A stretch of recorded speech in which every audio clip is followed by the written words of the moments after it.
speak. Oh, gather ye souls of this restless century, for I stand not as petitioner, nor as supplicant, but as herald of a truth that shall not be denied. This stage of the history is littered with the bones of empires not slain by swords, but rotted from within treachery. And if corruption be the worm that devours the fruit of nation, then education must be the fire that purges the orchard. Ladies and gentlemen, it's with both humility and honor that I stand before you today entrusted with the weighty task of speaking on a subject that is at once ancient and urgent: the role of education in eradicating corruption. There are few maladies more corrosive to the soul of nation than corruption. It creeps silently into the corridors of power. It poisons trust and cripples the progress. Where corruption thrives, the merit dies. Where dishonesty prevails, the justice falters. Corruption, my friend, is no mere inconvenience. It is the slow poison in the veins of our republic. It steals from poor to enrich the powerful. It robs the school to fund palaces. It silences the dreamer and rewards the thief. And every awakened student, dear friends, is a blow against the empire of corruption. Ladies and gentlemen, corruption is not merely the theft of money. It is the theft of possibility, the robbery of futures unborn.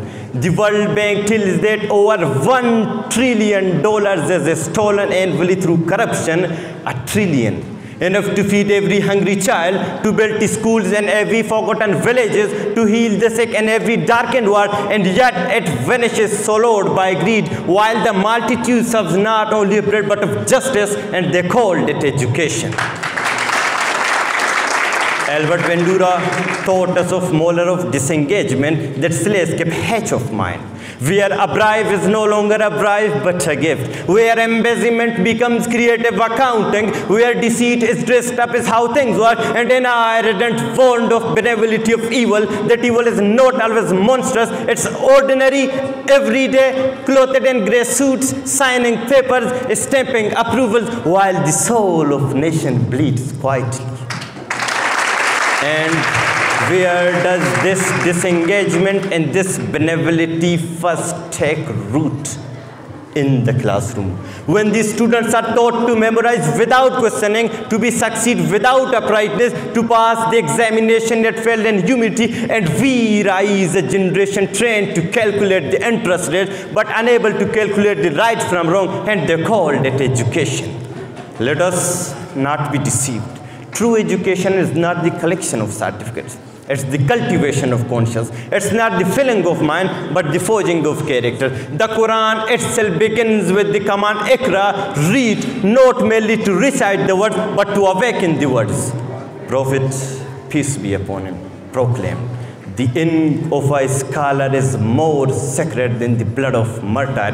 For the ink writes not only on parchment, but upon the very soul of society. So what is to be done?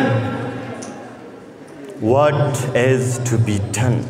We must reimagine the classroom as the first tribunal of justice. Let uprightness be taught not as footnote but as foundation. Let civic duty be examined with the same rigor as calculus, and honesty rewarded with the same honors as achievement. And education must not only sharpen the mind but also steady the art. For the nation do not collapse because their people are unskilled. They collapse because their people are unprincipled. Yes, laws may punish corruption. Yes, watchdogs may expose it, but prevention is greater than punishment.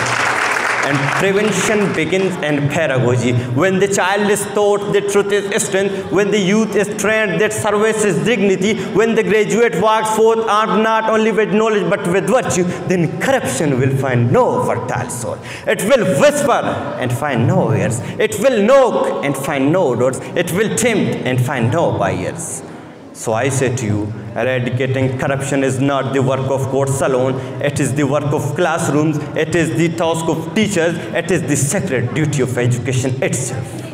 If we fail in this, if we continue to produce citizens clever and decent, skilled in shortcuts, eloquent and excuse, then history will write our epitaph in bitter irony.